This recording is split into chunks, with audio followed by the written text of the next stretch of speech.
Hello dear students, welcome back to my channel.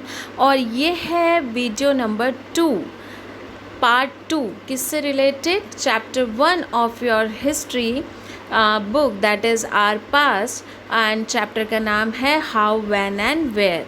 Part 1 में हमने इस चैप्टर को काफ़ी डिस्कस कर लिया था और हम थे यहाँ तक, हमने ये चीज़ें सारी डिस्कस कर ली थी। अगर आपने वो वीडियो नहीं देखा है तो पहले आप उस वीडियो को देखें ताकि कंटिन्यूटी बनी रहे। आज इस वीडियो में हम बात करेंगे कौन से टॉपिक से, विच डेट्स, ओके, कौन सी डेट्स। जैसा कि हमने देखा कि जो पहले के हिस्टोरियंस हुआ करते थे, वो जो इम्पोर्टेंट पर्सन्स थे हमारे पास्ट में, उनके इम्पोर्टेंट लाइफ इवेंट्स के बारे में ही बात किया करते थे। इसलिए जो है डेट्स को और हिस्ट्री को एक साथ जोड़कर देखा जाने लगा। लेकिन धीरे धीरे जैसे हम आगे बढ़े तो वैसे ही हमारे जो सोचने का तरीका बदला और हमने वहाँ के कॉमन पीपल और बाकी जो एक्टिविटीज़ होती थी, इकोनॉमिक एक्टिविटीज़ कैसे होती थी, इन सब के भी जो सोर्सेज हैं उनको ढूंढना शुरू कर दिया था। अब हम बात करेंगे कि हिस्ट्री में हम डेट्स, जो इम्पॉर्टेंट डेट्स हम नोटिस करते हैं, तो वो डेट्स को, कौन सी डेट को हम इम्पॉर्टेंट माने और कौन सी डेट को हम इम्पॉर्टेंट ना माने। तो फ्रेंड्स, इसमें सबसे बड़ी बात ये होगी कि आप खुद सोचिए, आपकी लाइफ में डेली कोई ना कोई इवेंट होता है, लेकिन जिस दिन आपकी लाइफ में बहुत बड़ा इवेंट, आपके लिए बहुत इम्पॉर्टेंट इवेंट होता है, जैसे सपोज़ आपका बर्थडे, आप भूल सकते हैं? नहीं। आपके ब्रदर सिस्टर का बर्थ डेट आपको ऑफकोर्स याद होगा। तो ये क्यों याद है आपको? अगर मैं आपसे पूछूं कि अच्छा बताना, आपने नई वाटर बॉटल कब ख़रीदी थी, तो आपको शायद वो डेट याद न आए। ठीक है, शायद मैं कह रही हूँ, शायद वो डेट याद नहीं है, क्योंकि वाटर बॉटल ख़रीदना कोई आपकी लाइफ का इतना इम्पॉर्टेंट इवेंट नहीं है। तो कौन सी डेट को हम इम्पॉर्टेंट मानते हैं, कौन सी डेट को इम्पॉर्टेंट नहीं मानते हैं, ये उस बात पे डिपेंड करता है कि जो इवेंट हुए हैं, ठीक है, हम उन पे फोकस रखना चाहते हैं या नहीं। ठीक है, जैसे मान लीजिए आपने 10th बोर्ड होता है, ठीक है, आप आगे देंगे जाके, तो 10th बोर्ड जब आप देंगे तो आपको पता चलेगा कि हाँ, बोर्ड का रिज़ल्ट मेरा इस दिन का आया था, तब मैं वहाँ थी, क्योंकि वो एक इम्पॉर्टेंट इवेंट होगा। ठीक है, जब आप फर्स्ट टाइम अपनी जॉब ज्वाइन करेंगे, वो आपकी लाइफ का इम्पॉर्टेंट इवेंट होगा, इसलिए आप शायद उन डेट्स को याद भी रखना चाहेंगे। लेकिन जो रोज़ की छोटी छोटी बातें हमारी लाइफ में होती रहती है, उन इवेंट, वो ना तो इवेंट्स हमारे लिए इम्पॉर्टेंट होते हैं, ना ही उनकी डेट्स। तो विच डेट से यहाँ पे मतलब यही है कि क्या हम सारी एक एक डेट को याद रखते हैं? नहीं, वो डिपेंड करता है कि हम कौन से इवेंट्स को इम्पॉर्टेंट मानते हैं। तो जो इवेंट इम्पॉर्टेंट होगा, वो जिस दिन होगा, वो डेट भी हमारे लिए इम्पॉर्टेंट हो जाएगी। और जब हमारे लिए वो इवेंट, मान लीजिए आगे चल के नए नए इवेंट्स जुड़ते जाएंगे और पिछले जो इवेंट्स हुए थे, जो अब तक इम्पॉर्टेंट थे, हो सकता है आगे जाके वो आपको इम्पॉर्टेंट नहीं लगे, तो वो इम्पॉर्टेंस उसकी इवेंट की ख़त्म होगी, तो वो डेट की भी इम्पॉर्टेंस जो है वो ख़त्म हो जाएगी। यहाँ पे आपको एक एग्जांपल से समझाया हुआ है कि जो ये ब्रिटिश हिस्टोरियंस थे, ठीक है, उन्होंने जो हिस्ट्री लिखी, ठीक है, इंडिया में रहकर जो उन्होंने हिस्ट्री लिखी, ठीक है, जिसमें उन्होंने पूरा ब्रिटिश इंडिया के बारे में जो हिस्ट्री लिखी उन्होंने, कि किस तरह ब्रिटिशर्स ने हम पर रूल किया था। तो क्योंकि वो ब्रिटिश हिस्टोरियंस थे, तो इसलिए उनका फोकस भी सारा की सारा जो ब्रिटिशर्स के जो गवर्नर जनरल वो यहाँ अपॉइंट करते थे, ठीक है, वॉरेन हेस्टिंग फर्स्ट थे और लास्ट वाइसरॉय थे लॉर्ड माउंटबेटन। तो हेस्टिंग से लेकर माउंटबेटन तक के सारे जितने भी वाइसरॉयस थे, उन सब के बारे में ही वो लिखते चले गए, उनके बारे में, उनके वो कब बने, उन्होंने कौन सा रूल कौन सी डेट को निकाला, कब उन्होंने नई पॉलिसी बनाई, उन्होंने क्या क्या अचीवमेंट्स किए, है ना। तो वो सारी जो हिस्ट्री ब्रिटिश हिस्टोरियंस ने लिखी है इंडिया के बारे में, उसमें उन्होंने सारी उन्हीं डेट्स पे जोर दिया है जो उनके गवर्नर जनरल से रिलेटेड थी, ठीक है। और उसके तो क्या हिस्ट्री उनके ही इर्द गिर्द घूमती थी उनकी, उसके बाहर कोई और हिस्टोरिक इवेंट नहीं हुआ क्या, ठीक है। तो उसके अलावा भी बहुत इम्पॉर्टेंट इवेंट्स हुए होंगे। अब जो ऑफ कोर्स जो ब्रिटिश हिस्टोरियंस हैं वो कभी भी इंडियंस के बारे में थोड़ी ना लिखेंगे, वो तो उन्होंने तो सारी हिस्ट्री जो है वो सिर्फ किसको फोकस करके लिख दी, वहाँ के वाइस रॉयस को फोकस करके लिख दी, उन्होंने कौन सी डेट को क्या किया वो सब उनके बारे में लिख दिया, और हम भी वही पढ़ रहे थे, इसलिए उनकी डेट्स हमारे लिए इम्पॉर्टेंट हो गई। तो अब आपको ये आज आप भी सोच रहे होंगे कि तो फिर हम इंडियन हिस्टोरियंस क्या कर रहे हैं। तो अब यही बात है कि अब हमें भी क्या करना चाहिए, जो हिस्ट्री थी, इवेंट तो जो हो गए वो हो गए, लेकिन उसको हमको अपने नज़रिए से फिर से रीराइट करना चाहिए, है ना, क्योंकि उन्होंने तो अपने नज़रिए से देखा, है ना। तो कोई इवेंट उनकी नज़र में सही हो सकता है, हमारे लिए वो सही नहीं, फेवरेबल नहीं हो सकता है। तो हमको भी क्या करना चाहिए कि ब्रिटिश इंडिया की जो हिस्ट्री है उसको हमको अलग तरीके से प्रेजेंट करना चाहिए। उसमें हमको ये भी फोकस करना चाहिए कि उस समय हमारी इंडियन सोसाइटी में क्या क्या चेंजेस आ रहे थे, ठीक है, ना कि हमको उनके गवर्नर जनरल्स की हिस्ट्री याद रखने की ज़रूरत है, ठीक है। जब भी हम हिस्ट्री लिखते हैं, ठीक है, या कोई स्टोरी लिखते हैं, तो हम उसको किस में डिवाइड कर देते हैं, अलग अलग चैप्टर्स में डिवाइड कर देते हैं। अब आप कहेंगे कि हिस्ट्री को चैप्टर्स, जैसे आपकी ये बुक है तो इस बुक को भी अलग अलग चैप्टर्स में डिवाइड किया है, तो आप कहेंगे ऐसा क्यों किया जाता है। तो ऐसा इसलिए किया जाता है ताकि उसको हम आसानी से समझ सकें और उसको आसानी से याद रख सकें, ठीक है। और यहाँ पर चैप्टर में हम क्या करते हैं, हर चैप्टर का जो लिखने का तरीका होता है ना वो ऑलमोस्ट सेम होता है, ठीक है। तो हम हर कहानी को, हम अपनी हर स्टोरी को उसी तरीके से लिखने में लिख सके, ठीक है, कि जिस तरह से उस कहानी को जैसे जिस वे में चैप्टर 1 होगा उसी थीम पे चैप्टर 2 होगा। हाँ, स्टोरी अलग होगी पर थीम बिल्कुल वैसी ही होगी, इसलिए हम चैप्टर में, ताकि हम आसानी से उसको याद भी रख सकें और उसके अलावा हम क्लियरली एक ही फॉर्मेट में उसको लिख भी सकें, ठीक है। और हो सकता है हम जब ब्रिटिश इंडिया की हिस्ट्री लिखने चलें तो हम कुछ ऐसे नए इम्पॉर्टेंट इवेंट्स उस हिस्ट्री के याद कर सकें जो कि अभी तक हिस्ट्री पढ़ के हमको याद नहीं हुए हैं, ठीक है। और हो सकता है जो पिछली डेट्स हम रटते चले आ रहे थे वो हमारे लिए बिल्कुल भी इम्पॉर्टेंट ना रहे। अब बात आती है कि हम पीरियडाइज कैसे करते हैं। हम ये जो पीरियड बनाते कि ब्रिटिश काल में ऐसा हुआ, ड्यूरिंग ब्रिटिश पीरियड, ऐसा आपने काफ़ी जगह पढ़ा होगा, ड्यूरिंग मुग़ल रिगेन, है ना, मुग़ल काल में ऐसा होता था। तो ये जो पीरियड हमने डिसाइड किया, ये कैसे करते थे। तो 1817 में स्कॉटलैंड के एक इकोनॉमिस्ट थे, ठीक है, और पॉलिटिकल फिलोसोफर भी थे जिनका नाम था जेम्स मिल। उन्होंने एक बहुत ही अपना जो वर्क है, ठीक है, हिस्ट्री का, उसको पब्लिश किया। और उन्होंने वो पब्लिश किया 3 पार्ट्स में, 3 वॉल्यूम्स में उन्होंने अपने कंप्लीट काम को डिवाइड किया, ठीक है।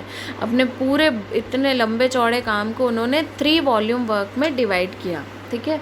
और उन्होंने वो जो ये टाइटल था उनका, वो था a history of British India, ठीक है। इन्होंने जो इंडियन हिस्ट्री है उसको 3 पीरियड्स में उन्होंने डिवाइड किया। पहला पीरियड उन्होंने बनाया हिंदू, ठीक है, दूसरा मुस्लिम और तीसरा ब्रिटिश, ठीक है। और इसी पीरियडाइजेशन को उन्होंने, जो ये बुक के 3 पार्ट बनाए ना, इन्हीं को हमने 3 पीरियड समझ के और उसको एक्सेप्ट भी कर लिया। अब आप सोच के देखिए कि क्या ये बिल्कुल सही बात है, इसमें कोई प्रॉब्लम नहीं है? प्रॉब्लम है, ठीक है, लेकिन सबसे पहले प्रॉब्लम को समझे, हमें ये समझना पड़ेगा कि ये पीरियड बनाने की क्या ज़रूरत है। आप एक साथ ही सारी चीज़ों को समझ लो ना, ऐसा नहीं है। पीरियडाइजेशन करना तो बहुत सही होता है, ताकि उस पर्टिकुलर टाइम पीरियड में, उस पर्टिकुलर दौर में हम उधर की सेंट्रल थीम को पकड़ सकें, वहाँ का सेंट्रल आइडिया जो है उसको हम कैच कर सकें। इसलिए, और साथ ही साथ एक पीरियड में कैसा था, दूसरे पीरियड में कैसा था, तो आसानी से कंपैरिजन भी हो सके, ठीक है। तो ऐसा तो पीरियडाइजेशन करना तो बहुत ही ज़रूरी है, ठीक है। तो मिल जो थे, मिल की ये बात तो हमको समझ में आती है कि पीरियडाइजेशन जो है वो बहुत ही ज़रूरी है, ठीक है। अब इसमें मिल की एक और सोच थी, उनको ऐसा लगता था कि ये जितनी भी एशियन सोसाइटीज़ हैं उनका यूरोप के कंपैरिजन में बहुत ही लोअर लेवल है सिविलाइजेशन का, ठीक है। जब उन्होंने कि भाई इंडिया में जब ब्रिटिशर्स आए उससे पहले जो है बिल्कुल भी यहाँ पर कुछ भी अच्छा नहीं था, यहाँ पे सिविलाइजेशन बिल्कुल भी नहीं था। यहाँ के लोग जो थे वो बहुत ही, कहना चाहिए, यूरोप के कंपैरिजन में बहुत ही डाउन कैटेगरी के थे। और उनका ये कहना था कि यहाँ पर ब्रिटिशर्स के आने से पहले हिंदू और मुस्लिम्स का रूल चलता था, और यहाँ सिर्फ़ और सिर्फ जो है रिलीजियस इंटॉलरेंस था, या जो सुपरस्टिशियस प्रैक्टिसेस थी, और जो ये जाति और ये धर्म के नाम पे बहुत ही जो है यहाँ के लोगों को डोमिनेट किया जाता था। और मिल को ये लगता था कि ब्रिटिश रूल जो है वो इंडिया के लिए बहुत ही ज़रूरी है, क्योंकि ब्रिटिशर्स ही इंडिया को चेंज कर सकते हैं, वो इंडिया को सिविलाइज़ बना सकते हैं, ठीक है। तो वो ये सोचते थे कि जब ब्रिटिश रूल यहाँ पे रहेगा, और पूरे इंडिया को वो चाहते थे कि ब्रिटिश ही कैप्चर कर लें, ताकि वो यहाँ के लोगों को यूरोपियन मैनर्स, आर्ट्स, लॉज, ये सब यहाँ पर सेटअप कर सकें, क्योंकि यहाँ के लोगों को तो कुछ भी नहीं आता है, ठीक है। तो अगर हम इन लोगों को, इंडियंस को, अगर अच्छी लाइफ देना चाहते हैं, अगर एक हैप्पी लाइफ देना चाहते हैं, अगर उनकी प्रोग्रेस चाहते हैं, तो यहाँ पे ब्रिटिश रूल बहुत ज़्यादा ज़रूरी है, ऐसा जेम्स मिल का मानना था, ठीक है। फिर हम ये कहेंगे कि हिस्ट्री हम जब उठा कर देखते हैं तो हम ये पाएंगे, जितनी भी हिस्ट्री आप पढ़ेंगे तो आपको ये लगेगा पढ़कर कि उसमें ब्रिटिश रूल जो है, ठीक है, उसको बहुत ही सिविलाइज्ड और बहुत ही प्रोग्रेसिव बताया गया है। उनको जो दर्शाया गया है वो बहुत ही इस तरह से दर्शाया गया है, ठीक है। तो क्या हम ये मान लें कि अगर ब्रिटिशर्स इंडिया में नहीं आते, ठीक है, तो उससे पहले जो लोग थे, जो राजा वगैरह रूल कर रहे थे इंडिया को, वो क्या बिल्कुल ही डार्कनेस, अंधकार में रह रहे थे? तो मतलब ब्रिटिश रूल से पहले क्या यहाँ पर बिल्कुल ही कुछ प्रोग्रेसिव था ही नहीं? ऐसा क्या हम मान लें, या हम यूँ कह दें कि ब्रिटिश जो है सिर्फ हिंदू मुस्लिम धर्म, इंटॉलरेंस, ये सब ही था? क्या ऐसा था कि मान लीजिए कोई मुग़ल किंग जो है रूल कर रहा है इंडिया पर, तो क्या उस समय दूसरे धर्म उस समय नहीं हुआ करते थे, एग्जिस्ट नहीं करते थे? या अगर कोई हिंदू रूलर रूल करता है तो क्या उस समय दूसरे धर्म जो है वो यहाँ पर प्रोग्रेसिव नहीं थे? ऐसा नहीं है, ठीक है, ऐसा बिल्कुल भी नहीं है, ओके। अब फिर जब ये हिंदू मुस्लिम, ये जो टाइम पीरियड है ना, जो इन्होंने हिंदू मुस्लिम और ब्रिटिश टाइम पीरियड में पीरियडाइज़ करने की कोशिश की है इंडियन हिस्ट्री को, तो उसके अलावा ब्रिटिशर्स जो हैं उससे हटकर अगर हम सोचें तो ब्रिटिशर्स ने एक और टाइम को और भी एक तरीके से बांटा है। कैसे? इंडियन हिस्ट्री को और किस तरीके से बांटा है? Ancient history, medieval and modern, फिर से 3 कैटेगरीज़ उन्होंने बनाई, ठीक है। अब इस डिवीज़न में भी प्रॉब्लम है। ऐसा क्यों? इसलिए क्योंकि जो मॉडर्न जो टाइम पीरियड देखा जाता है, मॉडर्न पीरियड जो है, उसमें हम बात करते हैं हमेशा, उसको एसोसिएट करते हैं ग्रोथ। मॉडर्न किसको बोलते हैं कि ये बहुत मॉडर्न है, मतलब वहाँ पे साइंस, लॉजिक्स, फ्रीडम, इक्वालिटी, इन सब की बात होती है ना। मॉडर्न पीरियड उसको ही कहेंगे। मेडिवल टर्म जो काम में लिया जाता था वो इसलिए लिया जाता था कि जिसमें ये मॉडर्न चीज़ें नहीं हैं, यानी इक्वालिटी नहीं है, साइंस नहीं है, लॉजिक्स नहीं है, तो ये मेडिवल टाइम पीरियड है, ठीक है। और एंशियंट तो फिर उससे भी बिल्कुल भी अनसिविलाइज्ड आप कह लीजिए, ठीक है। तो यहाँ पर भी ब्रिटिश रूल के दौरान भी जो है लोगों में इक्वालिटी नहीं थी, फ्रीडम नहीं थी, लोगों के पास लिबर्टी नहीं थी, तो आप उसको मॉडर्न पीरियड कैसे कह सकते हैं, है ना। तो और वहाँ पे इकोनॉमिक ग्रोथ भी नहीं थी, किसी तरह की इंडियंस की प्रोग्रेस भी नहीं थी, तो हम उसको मॉडर्न पीरियड कैसे कह सकते हैं। तो यहाँ पर भी एक प्रॉब्लम आती है। इसलिए बहुत से हिस्टोरियंस इस पीरियड को कॉलोनियल बोलते हैं। वो ना तो ब्रिटिश वो हिंदू मुस्लिम ब्रिटिश में डिवाइड करते हैं, ना ही वो इसको एंशियंट मेडिवल और मॉडर्न में डिवाइड करते हैं। ये दोनों ही तरह के क्लासिफिकेशन इंडियंस के हिसाब से रॉन्ग है। इसलिए हमने एक नया टर्म जब ब्रिटिश रूल था तो उसको एक नया टर्म दे दिया, दैट इज़ कॉलोनियल, ठीक है।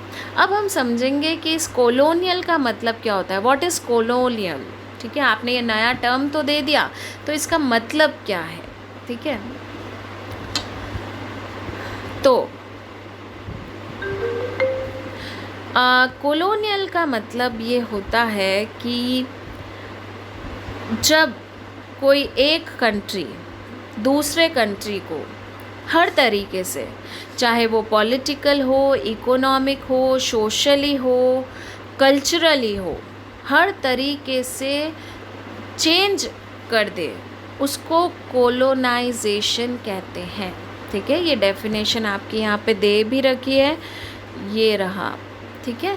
जब एक कंट्री दूसरे कंट्री को इस तरह से डोमिनेट कर दे कि वहाँ के पॉलिटिकल, इकोनॉमिक, सोशल और कल्चरल चेंजेस जिसकी वजह से आते हैं, तो उस पीरियड को हम कॉलोनियल पीरियड कहते हैं, या उस प्रोसेस को हम कोलोनाइजेशन भी कहते हैं, ठीक है। तो हम भी इस पूरी बुक में यही तो पढ़ने वाले हैं कि किस तरह से जब ब्रिटिशर्स ने इंडिया को कैप्चर किया था तो हमारे यहाँ पर पॉलिटिकली क्या चेंज आए, हमारे कल्चर में क्या बदलाव आया, ये सब हम इस बुक में पढ़ने वाले हैं, ठीक है। तो दैट इज़ कोलोनाइजेशन, ओके। तो यहाँ पर भी हम सारा यही देखने वाले हैं। Now moving to the next part, how do we know? It is very important. How do we know?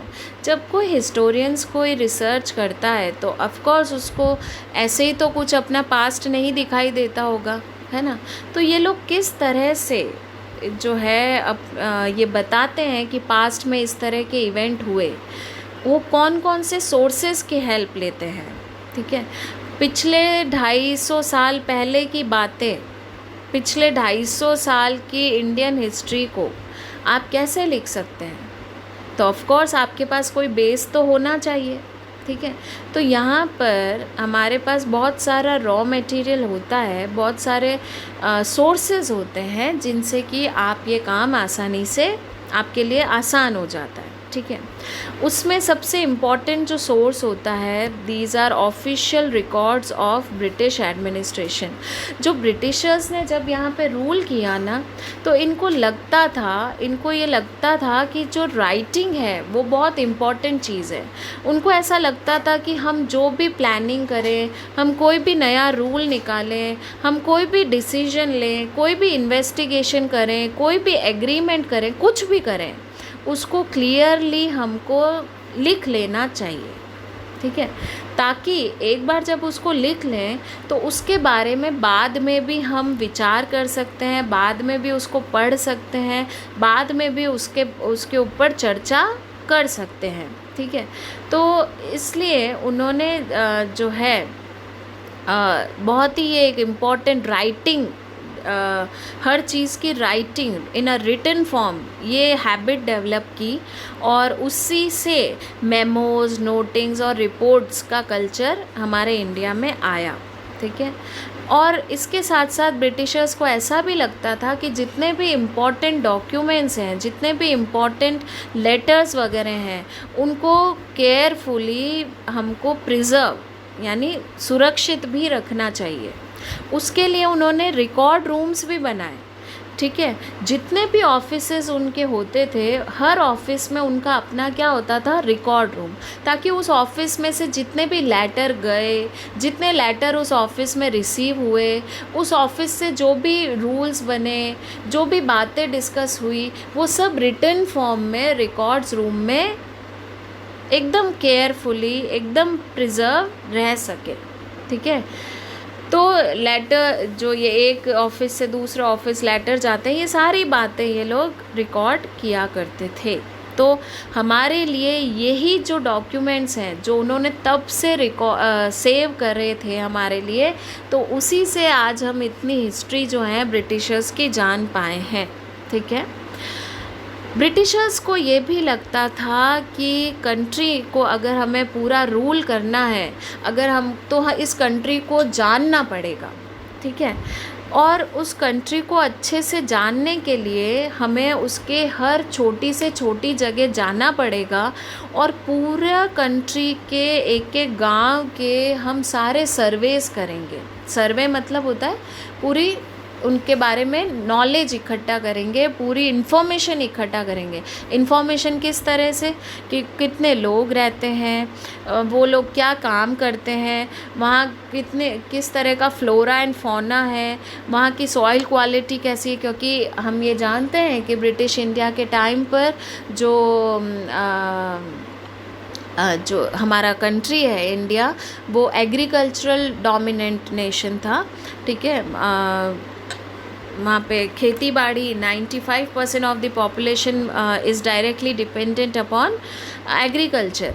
तो ये सब उन्होंने जाना, लोकल हिस्ट्री, क्रॉपिंग पैटर्न, हर चीज़ उन्होंने जानी। ठीक है, तो और उससे उनके पास डिटेल्ड रिकॉर्ड्स भी हैं कि कितने लोग कौन से एरिया में रहते हैं, कौन सी कास्ट के, कौन से धर्म के, कौन क्या काम करता है।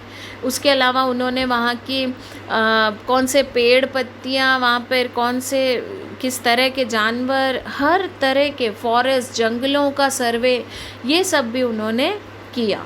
ठीक है, तो इतना डिटेल, और हर चीज़ को उन्होंने लिखा भी। तो इस तरह से एक बहुत ही डिटेल्ड डॉक्यूमेंट जो हैं वो इन्होंने मेंटेन किए थे। ठीक है, what official records do not tell. देखिए, अभी ये सारी जो बातें हैं, ये हम किसकी तरफ से बात कर रहे हैं, ब्रिटिशर्स की तरफ से। उन्होंने वही चीज़ें लिखी जो उन काम उनके ऑफिस में होता था, उन्होंने वही चीज़ें उन रिकॉर्ड्स में लिखी जो उनके ऑफिसेस में रूल्स बनते थे, उनके बारे में ही लिखा। लेकिन कभी उन्होंने इस बात का जिक्र नहीं किया कि वहाँ के लोग कैसे हैं। ठीक है, और यहाँ के लोग जो हैं किस तरह से रहते हैं, क्या करते हैं। ठीक है, वो यही है कि खुद का बताने के लिए, दूसरे लोग क्या फील करते हैं, दूसरे लोग किस तरह से क्या एक्शन ले रहे हैं, ये सब की उन्होंने ये बात नहीं की। ठीक है, अब वहाँ उस समय इंडियंस की क्या सोच थी, इंडियन लोग कैसा सोचते थे, वहाँ का किसान क्या सोचता था, ये सब जो है, इन सब के लिए हमें कहीं और से सर्च करना पड़ा। ठीक है, तो एक कॉमन पर्सन उस समय किस तरह से सोचता था, इन बातों को जानने के लिए हमने दूसरे सोर्सेस की तलाश की। ठीक है। और हालांकि हमें बहुत मिल गए, लेकिन जो गवर्नमेंट रिकॉर्ड्स हैं वो तो आसानी से प्रिजर्व्ड रहते हैं रिकॉर्ड रूम्स में, तो उनको ढूंढना मुश्किल नहीं है जितना मुश्किल इन आम लोगों की सोच को ढूंढना हो जाता है। ठीक है, कैसे ढूंढते हैं कि आम लोग क्या सोचते हैं इसके बारे में हमको कहाँ से पता चलेगा? लोगों की डायरीज़, ठीक है, उनकी जो पिलग्रिम विज़िट, वो तीर्थ यात्राएं जो करते थे, यहाँ जो समय समय पर ट्रैवलर्स आए हमारे यहाँ पे, कुछ लोगों की ऑटोबायोग्राफी, जो इम्पोर्टेंट पर्सनालिटीज़ हैं, ठीक है, जो मार्केट में मिलती भी हैं, ठीक है। इसके अलावा ब्रिटिश रूल के दौरान न्यूज़पेपर्स का चलन भी काफ़ी बढ़ गया था, तो न्यूज़पेपर्स के, उस समय के न्यूज़पेपर्स के जो आर्टिकल्स हैं, ठीक है, कि लीडर्स क्या कह रहे हैं, उसने अपने भाषण में क्या कहा, ठीक है, रिफॉर्मर्स कैसी बात कर रहे हैं, वो किस तरह से, कवि क्या लिखता था उस समय, जो उनके क्या आइडियाज़ थे, नॉवेलिस्ट क्या लिखते थे अपनी फीलिंग्स को एक्सप्रेस करने के लिए। तो इन सभी जगहों से हम लोग जो है आसानी से एक कॉमन पर्सन तक भी पहुंच सकते हैं हिस्ट्री के। ठीक है, हालांकि इसमें फिर एक लिमिटेशन ये आती है कि ये जितनी भी हमने बात की, diaries, Pilgrim visit, autobiographies, newspapers, इनमें भी जो आर्टिकल्स हैं वो किसने लिखे? जो उस समय लिटरेट थे, जो पढ़े लिखे थे, ठीक है। लेकिन बहुत लार्ज सेक्शन ऑफ पॉपुलेशन ऐसा भी था जो इलिटरेट था। वो क्या सोचता था, वो फीलिंग्स, जो वर्कर्स हैं, गरीब मजदूर है, किसान हैं, जो सड़कों पर रहने वाले जो हैं, उनकी सोच, उनकी ज़िंदगी के बारे में जानना एक बहुत ही मुश्किल काम है। ठीक है, पर इतना भी मुश्किल नहीं है। अगर हम कुछ और एफ़र्ट्स करें तो शायद हम उनके बारे में भी जान सकें। तो ये था आपका chapter how, when and where. और इस चैप्टर को पढ़कर आपको नहीं लगता कि हमारे जो हिस्टोरियंस हैं वो कितनी एफ़र्ट्स करते हैं इस सच को सामने लाने में, इज़न्ट इट? वो हमेशा इस कोशिश में रहते हैं कि किस तरह से हमको वो ये सारा सच हमारे सामने ला सकें, जो कि आज से इतने सालों पहले, 250-300 सालों पहले हो चुका है। तो आई होप आपको ये चैप्टर पसंद आया होगा। इस चैप्टर के पीछे एनसीईआरटी बुक के जो अनसॉल्व्ड क्वेश्चंस आपको दे रखे हैं, वो मैं 3rd पार्ट में आपके लिए सॉल्यूशन, उनके आंसर्स जो हैं वो मैं लेकर आऊँगी। मेरे साथ बने रहने के लिए मेरे चैनल को ज़रूर सब्सक्राइब कर लें। Till then, take care and goodbye.